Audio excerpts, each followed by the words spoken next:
Yesu ashimwe cyane. Amazina yanjye ni Pastor Paul Gasigi kandi nkunda Yesu cyane. Yesu yangiriye ubuntu kandi niyo mpamvu nanjye bashaka kuganira ijambo ry'Imana kugira ngo bwa buntu Yesu yangiriye nawe abukugirire. Ijambo nkuzaniye uyu munsi yitwa amabwiriza y'Imana ku murimo. Amabwiriza y'Imana ku murimo. Mu buzima busanzwe ibihugu byinshi, ibigo byinshi, amashyirahamwe menshi ndetse n'abikorera ku giti cyabo, benshi bacuruza imirimo bafitiye ubuhanga n'ubumenyi buhanitse. Mbese bacuruza serivisi, kandi abantu bakayigura babishatse, iyindi bakayigura banze bakunze kuko bakeneye, kuko iba ifitiye abantu benshi akamaro. N'umuntu umwe kandi kuko iyindi iba itagurwa n'umuntu umwe ngo bikunde, keretse bose baguze iyo serivisi.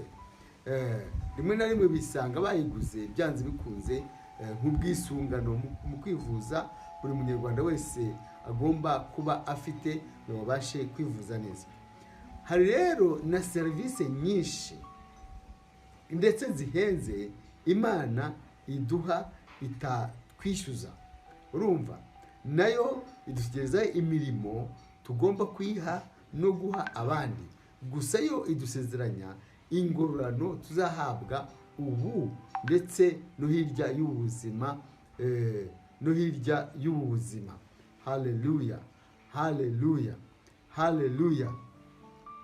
Ku buryo umubano hagati yacu nawe bikomeza, tukaba nk'inshuti zifite icyo zimariranye, kandi tukaba nk'abana bakora mu rugo rwabo bwite, maze ubusabane bwacu nayo bukaba bwubatse ku rufatiro rukomeye rw'ubusabane nk'umwana na se iyo bahuriye ku murimo wabo bwite kandi mwiza unoze. Amen. Biba biryoshye rero, ari byo kwifuzwa, bikanezeza cyane, cyane cyane iyo ukorera umuzi koko.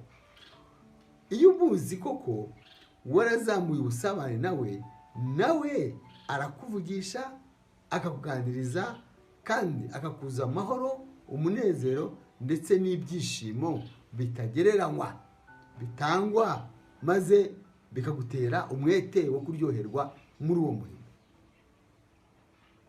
Umuntu wese rero agomba gukora umurimo w'Imana akurikije amabwiriza y'uwo murimo, kuko iyo ukoze udakurikije amabwiriza y'umurimo nanone wabikora nabi.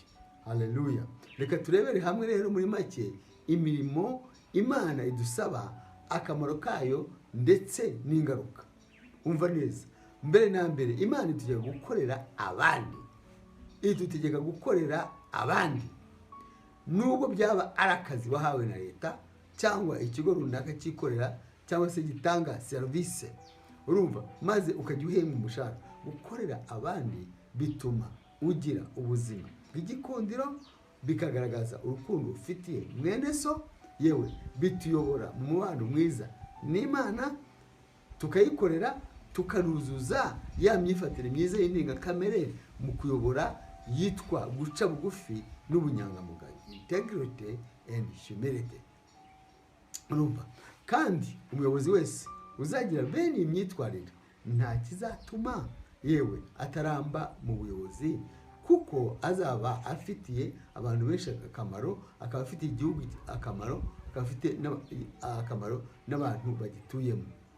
Reka nkubwire, igihe Yesu yendaga gusubira mu ijuru, maze abigishwa bagatangira kwibaza uzasigara ayoboye abandi, yarababwiye ngo ariko muri mwe siko biri, ahubwo ushaka kuba mukuru ajye aba umugaragu wanyu. Iryo jambo ryanditswe muri Mariko ibice 10:43. Ndasubiramo, yaravuze ngo ariko muri mwe siko biri, ahubwo ushaka kuba mukuru muri mwe ajye aba umugaragu wanyu. Ni Mariko ibice 10:43. Urumva, by'ukuri iyo umuntu azwiho gukorera abandi, ntibitinda ko anawe umuyobozi wabo, kuko ashobora kubitorerwa yewe cyangwa se kubigirwa. Nuko na Bibiliya niko idutegeka, iratubwira iti umva ngo mwakirane ibibaremerera, urumva, kugira ngo abe ariko musohoza amategeko ya Kristo. Iryo jambo ryanditse mu Bagalatiya ibice 6:2. Ibi rero ni byiza kandi birimo urukundo no gufashanya. Haleluya.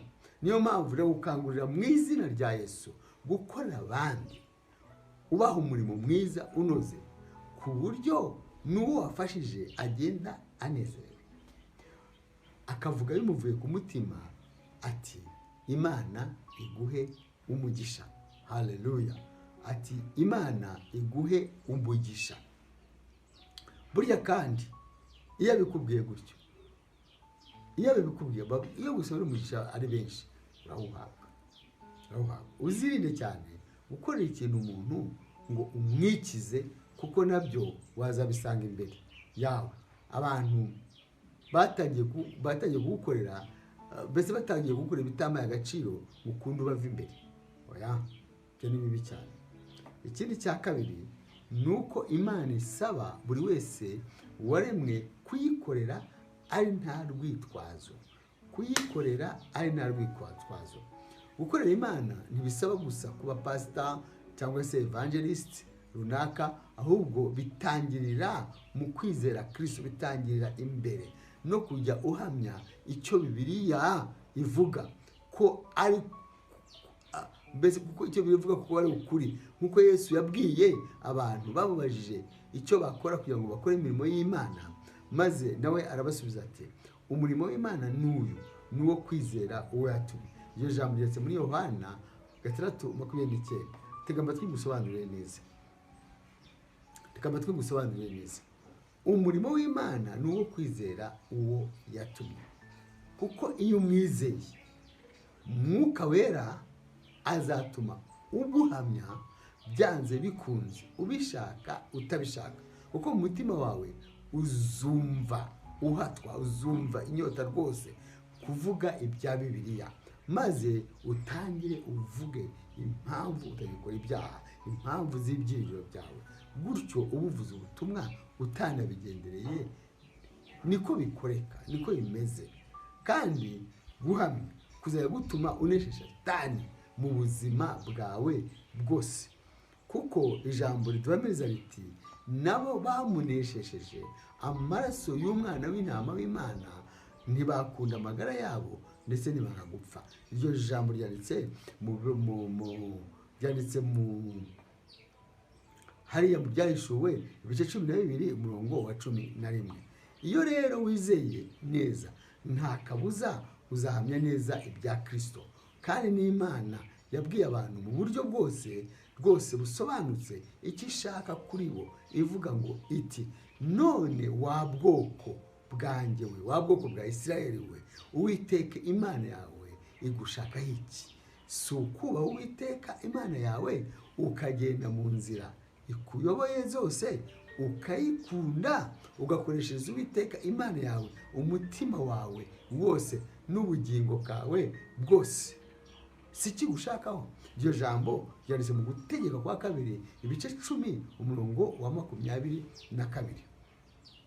Na Yoshua yunzemo aravuga ati mbese nuko noneho mwubahe Uwiteka, mumukorere mu by'ukuri mutaryarya, kandi mukureho za mana ba sogokuruza wanyu bakoreraga hakurya rwa ruzi no mu Egiputa, mujye mukorera Uwiteka. Iryo jambo ryanditse muri Yoshua ibice 24:24.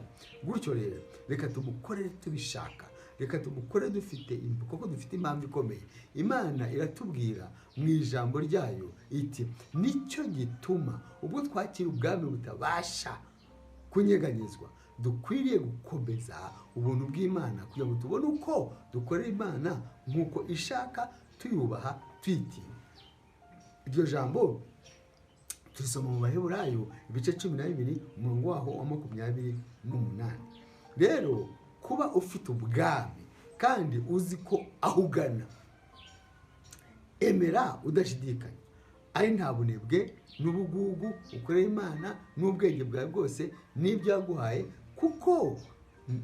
kuko nibwo bizakuviramo umugisha. Urumva, bizakuviramo umugisha, bikarindwa nayo, bikakubera umunezero, kandi bikazaguherekeza uvuye hano ku isi. Kuko ijambo ry'Imana riravuga ngo numva ijwi rivugira mu ijuru rimbwira riti andika uti uhereye none hahirwa abapfa bapfira mu mwami wacu. Umwuka rero aravuga ngo umwuka rero aravuga ngo ngo baruhuke imihati yabo, kuko imirimo yabo ijyanye nabo ibakurikiye. Iryo jambo ryanditse mu Yahishuwe 12:13. Reba neza rero, reba neza, witegereze, ukorere Imana mu byo urumva utunze ubu, ngo utazagenda wambaye ubusa, utazagenda wambaye ubusa, nta n'icyawe na kimwe kimukurikiye. Urumva neza, byose ubisize ino. Urumva, iyo rero turi gukorera Imana tubikunze, twizezwa kandi tukamenya neza ko nayo itwitaho, nk'uko Bibiliya dusezeranya ikavuga iti kandi muzakorere Uwiteka Imana yanyu, nayo izaha umutsima umugisha ndetse n'amazi yawe, kandi nzakura indwara hagati muri mwe. Iryo jambo ryanditse mu Kuva 23 umurongo waho wa 25. Imana rero ntirya umwenda, ntirya ruswa, ntirya umwenda ngo kwishyura. Nta muntu wese ukorera Imana utazishyurwa nayo, kuko ijambo ry'Imana naryo rigira riti kuko muzi yuko umuntu wese iyo akoze ikintu cyiza, umuntu wese yakoze ikintu cyiza azakiturwa n'umwami, naho yaba imbata cyangwa umudendezo. Kandi iryo jambo naryo ryanditswe mu Efeso 6:8. Kandi ntuzigera ukorwa n'isoni cyangwa ngo umware, kuko nuzashaka kwitambika imbere yawe agashaka kugusha mu mutego cyangwa ahandi hantu, niwe wenyine uzagwa, kandi bazagwa ari wowe bazize.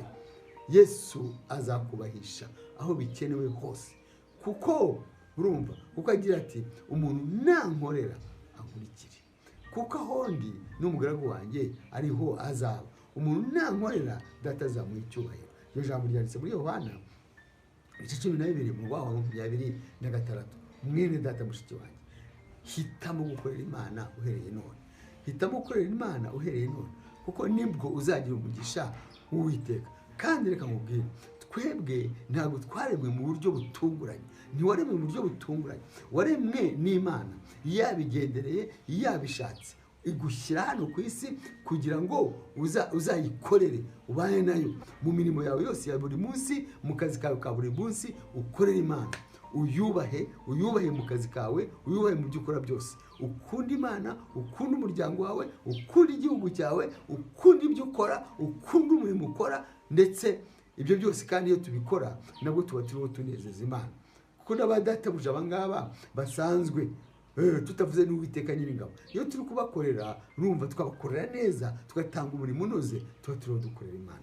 Rero mwene data, nujya mu murimo w'Imana ndetse ugakora umurimo w'Imana neza, ugakorera abandi neza, ugakorera Uwiteka neza, kuko mu gukorera abandi uba uri gukorera n'Imana. Rero reka nkubwire, kuko ntako wakunda Imana utabonye mu gihe utagize icyo ufasha mwene so ubona aza mu maso yawe.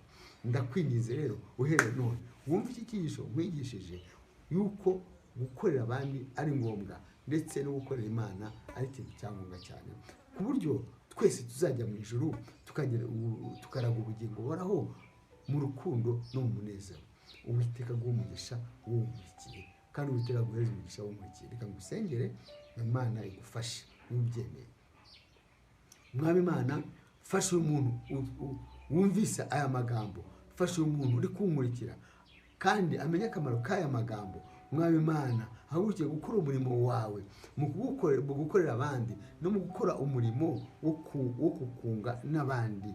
Mana, babona ibyo bakeneye byose. Uyu muntu ndamusengeye ngo ubwiza bwawe bubane nawe, kandi mukunzi mwiza umuhe umugisha kugira ngo abone icyo asagurira abandi bakene, kandi mukunzi mwiza umuntu wese unkurikiye urwaye akire mu izina rya Yesu Kristo, akire mu izina rya Yesu Kristo. Ndirukana imyuka mibi yose, ndirukana imbaraga z'umwanzi zose, imyuka mibi yose ndayirukana, iveho igende. Mwami, amahoro abe kuri uyu muntu unkurikiye, mu kazi ke, mu muryango we, mu bana be. Mwami Imana bakubwe neza, mukunzi mwiza, amahoro asesekaye ayo umuntu atabasha kwibaza no gutekereza atwarire mu mutima we.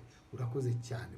Dusengera igihugu cyacu, umutekano wacyo, ibyishimo byacyo, amahoro yacyo, ukwera kwacyo, ekonomi yacyo, byose Mwami Imana turabyisabiye. Mwami, umugisha wawe ube kuri twebwe, ni mu izina rya Yesu twizeye, amen. Yesu aguhe umugisha kandi Yesu akugirire neza. Mwavuganaga na Pastor Paul Gasigi kandi